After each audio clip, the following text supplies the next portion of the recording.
Good day all. So today I'm going to do up this probably might be part one of a recording I'm going to do here. But we'll see how much we can fit into this.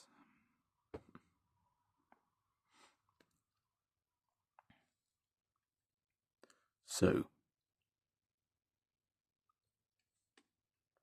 indigeneity of British English. Our colonial establishment denies us the title, as does the EU. And I'll explain why this is completely wrong. The current traditional paradigm thinking is that we English are purely Anglo-Saxon Germanic. We conquered Britain as soon as the Roman outposts quit, and we are a superior race to the Celtic Britons, and hence we're justified in taking the land. This is a racist colonial belief no older than the 19th century, the height of the British Empire. Yet it has been seized upon, bizarrely, by the current left establishment to claim no indigenous race has ever existed in Britain. This is demonstrably false.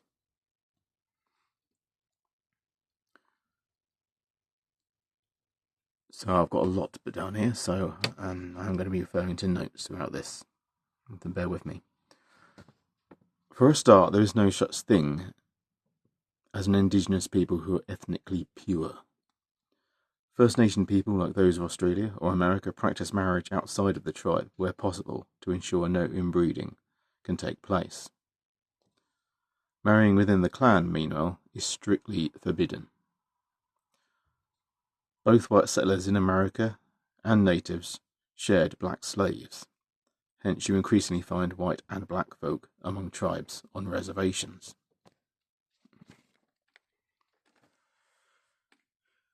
The view of the EU is that only one indigenous group remains in Europe, the Sami. This skewed view is deeply harmful because it rejects other clearly indigenous cultures like the Basques of France and Spain, the only Midwestern people to have preserved their pre-Indo-European language and some of their customs, known to them as Euskara. The reasons are always political. The narrow-minded EU believes only in oppressed people, whose ancestry and language goes back to the Neolithic at least, can be called indigenous. In the case of Basques, the questionable science of the DNA test claims only to have found genes going back to the early Bronze Age. DNA in ancient bones is degraded, however, so this is a flawed study. There is also the dark history of the ETA terrorism, which attempted to use terrorism to gain independence from Spain.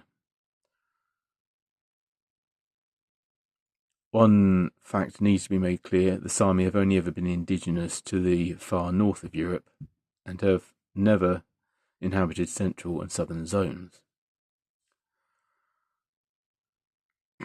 As for the rest of Europe, we are told we are purely the product of Neolithic and farmer expansion, along with later groups down the ages from the ancient Middle East, and therefore have no right to claim indigeneity to Europe. This, despite our blue-eyed gene, can be traced to at least the hunter-gatherer race of the Mesolithic. I myself am blue-eyed, and I can claim my mitochondrial ancestry at least in Europe, if not solely Albionic Britain, as far back as these people. The British and EU establishment blithely insists that granting any group in Britain or Ireland indigenous status would be a boon for the far right. In fact, what they are afraid of is an escalation of reparation demands, most likely, for historic slavery and land theft, which did indeed happen. The elites in Britain never have been an ordinary people, but a ruling class, a ruling ethnicity who always kept themselves apart from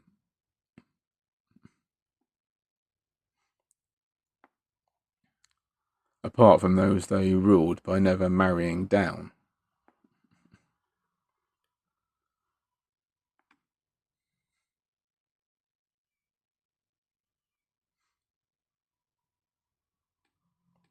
I will now explore this and the betrayal by an upwards mid-class of the indigenous people of my country.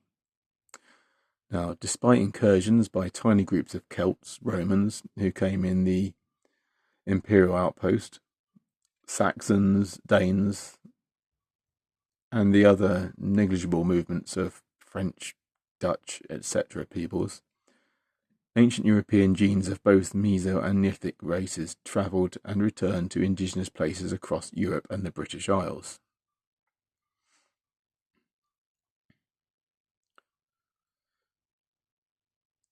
The early medieval Britons took to the Saxon culture largely as a need for cultural identity like their own lost one, as a reaction against their Romanization by conquerors. In contrast to invasion and genocide theory, so loved by English white supremacy theory, the history clearly shows Saxons fighting each other, Britons fighting each other, and occasionally Saxons fighting Britons.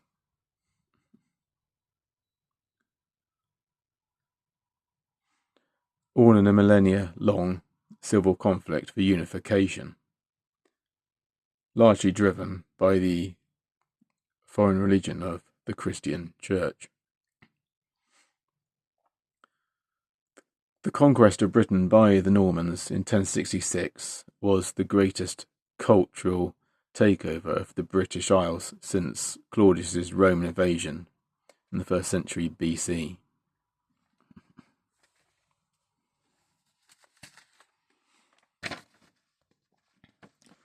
So, when did the first British aristocrats start claiming descent from the Normans, and why?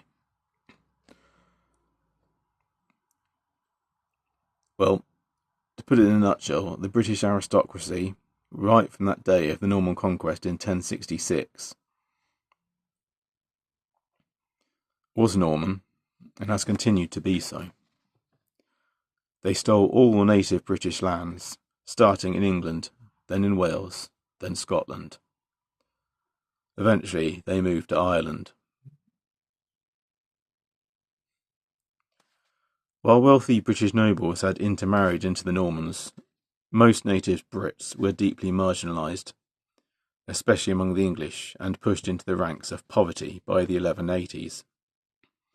This continued throughout the following centuries.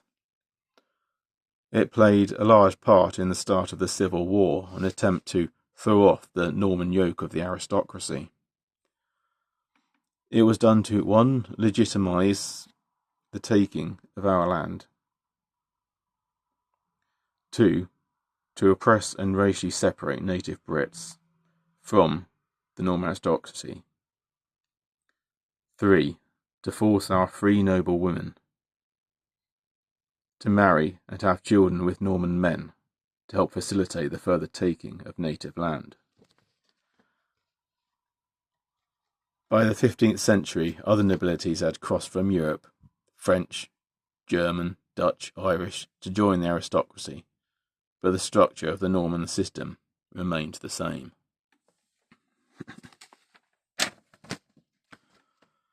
Now, one thing that is a recurring theme among oppressed peoples is the way that certain groups who rise up from among them are encouraged, usually successfully, to betray their own. Among America's First Nation peoples, you have had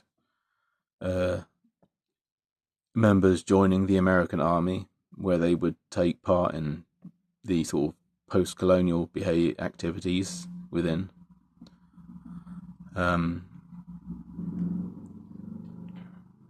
That's one example.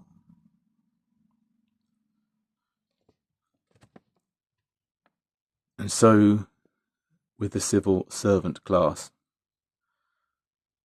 they were not the Norman aristocrats.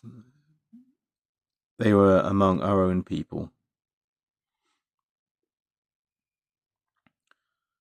They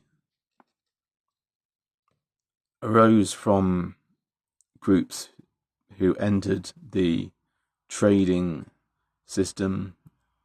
They were merchants, some others were doctors, and having done well for themselves since the start of the medieval period up until the current time, they have essentially betrayed their own by siding largely with the ways of the Norman aristocracy. In time, they began the Fabian Society, a think tank which sought to maintain the church via stealth progressivism. It became very Marxist socialist. Socialism began in mainland Europe, ironically where the Norman conquerors originated. Thus, the current political elites are Norman adjacent and maintain the Norman yoke through its parties. Just as with the diversifying of the original Norman aristocracy, the current vogue for settling former colonial subjects in Britain works to the same end: prevent the native British regaining access to our lands, and to further rob us of our collective hereditary rights and identity. Now, that isn't to put any blame on any of these other peoples.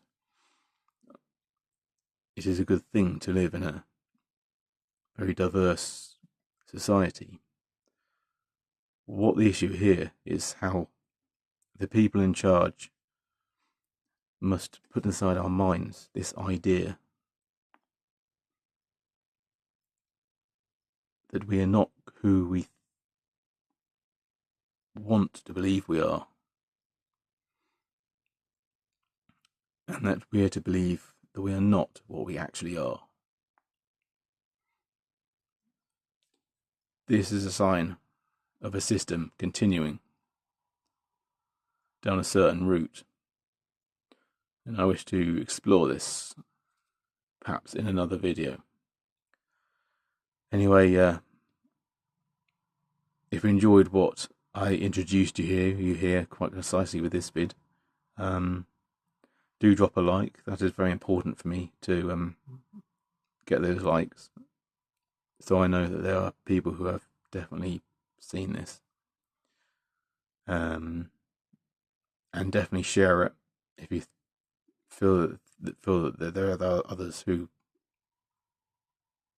are very much interested in this. The truth will come out. Tomorrow I'm going to speak about it won't be tomorrow, but in a future video I'll go into the role that the Embassy of Ideas has largely played within the EU of this strange new ideology brought upon us. Was how